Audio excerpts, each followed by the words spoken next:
امی جان کو دعوت اسلامی سے بے حد پیار تھا. انہوں نے اخراجات دے کر مجھے بااصرار باب المدینہ کراچی بھیجا اور تاکید کی کہ عاشقان رسول کے عالمی مدنی مرکز فیضان مدینہ میں رحمتوں کی چماچم برسات کے اندر تربیتی کورس کرنا اور میری شفا یابی کے لیے دعا کرنا. الحمدللہ میں نے باب المدینہ آ کر تربیتی کورس کرنے کی سعادت حاصل کی. مدنی قافلوں میں سفر سے مشرف ہوا. امی جان کے لیے خوب دعائیں بھی کی. فراغت کے بعد جب گھر آیا تو میری خوشی کی انتہا نہ رہی، کیونکہ تربیتی کورس کے دوران فیضان مدینہ میں مانگی ہوئی دعاؤں کی برکت سے میری امی جان صحتیاب ہو چکی تھی. الحمدللہ تربیتی کورس کی برکت سے میں نمازی بن گیا. مدنی ماحول سے وابستگی نصیب ہوئی. سنتوں کی خدمت اور مدنی قافلوں میں سفر کا جذبہ ملا. میری تمنا ہے کہ ہمارے گھر کا ہر فرد دعوت اسلامی کے مدنی ماحول کے رنگ میں رنگ جائے. تو دیکھا آپ نے مدنی کورس اور دعوت اسلامی کے مدنی ماحول کی برکت اور فیضان مدینہ میں کی گئی دعاؤں کی برکت. الحمدللہ ہم بھی ابھی فیضان مدینہ، ہر جمعرات فیضان مدینہ میں اجتماع ہوتا ہے. اجتماع میں ذکر بھی ہوتا ہے. پھر یہ ڈھیر ہزاروں اسلامی بھائی جو ہر ہفتے جمع ہوتے ہیں. یہ دیکھ رہے ہیں آپ اسلامی بھائی جو جمع ہو رہے ہیں، ان کا منظر دیکھیں. یہ ایک ہفتے کے نہیں ہیں، یہ ہر ہفتے کے ہیں. کوئی یاد آتی ہے؟ دیکھیے کوئی ایسی اہل حق کی تنظیم، ایسے اہل حق کی مدنی تحریک جو ہر جمعرات کی رات اتنے سارے اسلامی بھائیوں کو ایک جگہ جمع کرتی ہو. کبھی دیکھا ہے؟ دیکھا نہیں، سنا بھی نہیں ہوگا. کیونکہ جیسا یہ اجتماع آپ یہاں دیکھ رہے ہیں نا، ایک اجتماع مرکز الاولیاء میں بھی ابھی جاری ہے. ایک اجتماع صدر آباد فیصل آباد میں بھی ہو رہا ہے. اور باب المدینہ میں خود اورنگی ٹاؤن کے اندر الگ ایک اجتماع ہو رہا ہے.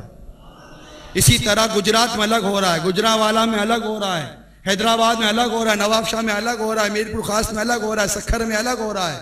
اسی طرح باب الاسلام، اسی طرح پنجاب بلوچستان چلے جائے تو کوئٹہ میں بھی اجتماع الگ ہو رہا ہوگا. اسی طرح اگر کشمیر میں جائے تو میرپور میں الگ ہو رہا ہوگا، مظفر آباد میں الگ ہو رہا ہوگا، تو کوٹلی میں الگ ہو رہا ہوگا. اسی طرح اگر سرحد چلے جائیں تو سبزپور جس کو ہری پور کہتے ہیں اس میں الگ ہو رہا ہوگا. تو مانسیرا جسے ہم مدنی سیرا کہتے ہیں اس میں الگ ہو رہا ہوگا. تو پشاور میں الگ ہو رہا ہوگا. تو ڈیرہ اسماعیل خان میں الگ ہو رہا ہوگا. تو سرحد میں اتنی جگہ پر ہو رہا ہوگا. ہند جاؤ تو ہند میں سینکڑوں جگہ پر شب جمعہ کو اجتماع الگ ہو رہا ہوگا. یو کے میں جاؤ تو الگ ہو رہا ہوگا. امریکہ میں جاؤ تو الگ ہو رہا ہوگا. دنیا کے کئی ممالک میں باشمول ہمارا ملک پاکستان جمعرات کو اور مختلف اسی طرح کے ایام میں اسی طرح اجتماع میں اسلامی بھائیوں کا جمع ہونا، ایک وقت کے اندر اسی طرح ذکر دعا اور بیان میں شریک ہونا. اگر سنی ہے، دیکھی نہیں، سنی بھی ہے کوئی ایسی تحریک تو ذرا مجھے آ کر بتا دیجئے. یہ صرف اور صرف دعوت اسلامی ہے، صرف اور صرف دعوت اسلامی ہے. یہ ایک ہی ایسی تحریک ہے اور یہ ایک ہی تحریک ایسی ہے. اس کا ایک سبب یہ بھی ہے کہ اس کا ایک ہی ایسا امیر اہل سنت ہے.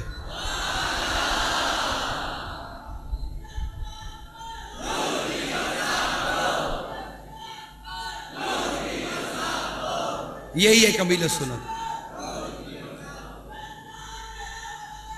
اسی امیر اہل سنت نے 1981 میں دعوت اسلامی کے پہلے مدنی مرکز، اول مدنی مرکز گلزار حبیب مسجد کے اندر جب اجتماع شروع کیا تو کہتے ہیں کہ چند ایک اسلامی بھائی جمع تھے، 10-20 اسلامی بھائی جمع ہوں گے.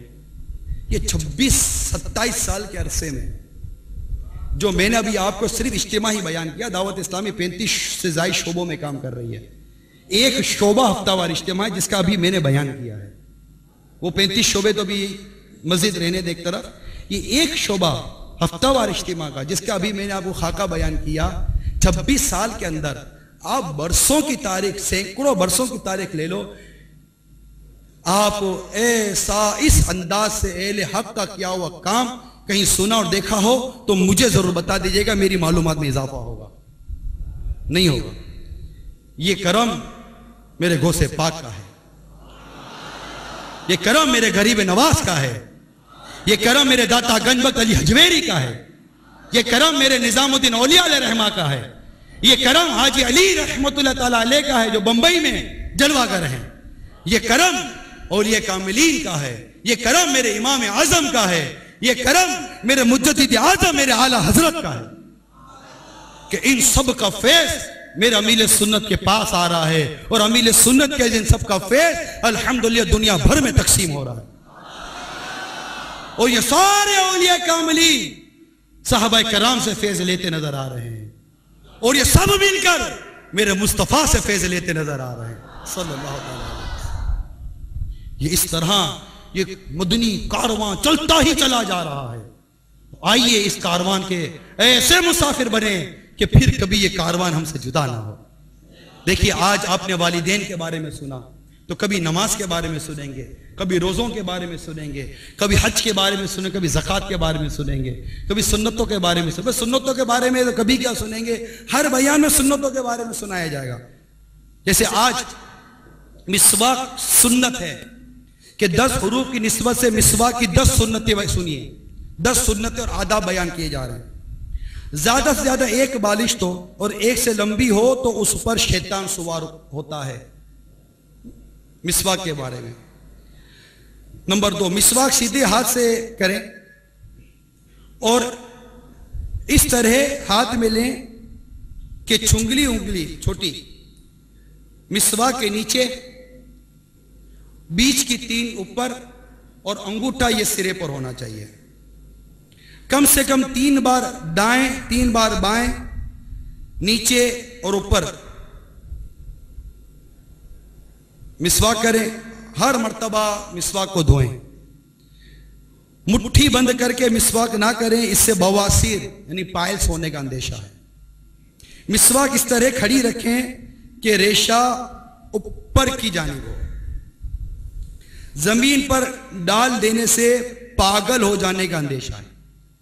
حضرت سعید بن جبیر رضی اللہ تعالیٰ عنہ سے نقل ہے کہ کوئی شخص مسواک کو زمین پر لیٹا کر رکھنے کی وجہ سے اگر پاگل ہو جائے تو اپنے نفس کے سوا کسی کو ملامت نہ کرے، یہ خود اس کی اپنی غلطی کی وجہ سے ہوا ہے۔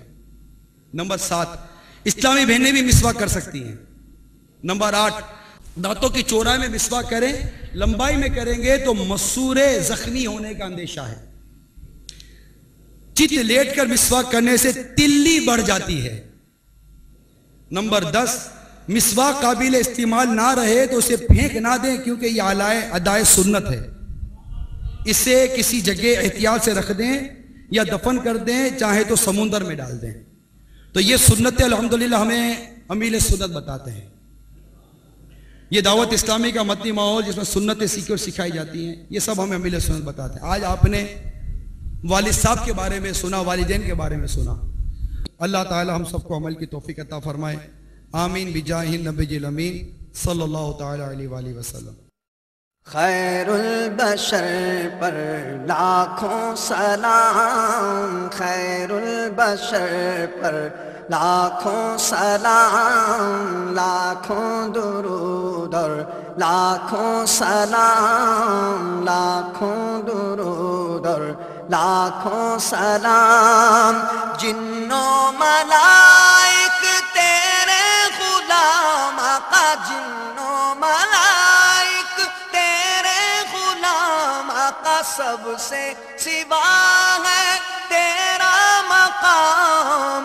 یاسین و طٰہٰ تیرے ہی نام، یاسین و طٰہٰ تیرے ہی نام۔ خیر البشر پر لاکھوں سلام، لاکھوں درود اور لاکھوں سلام۔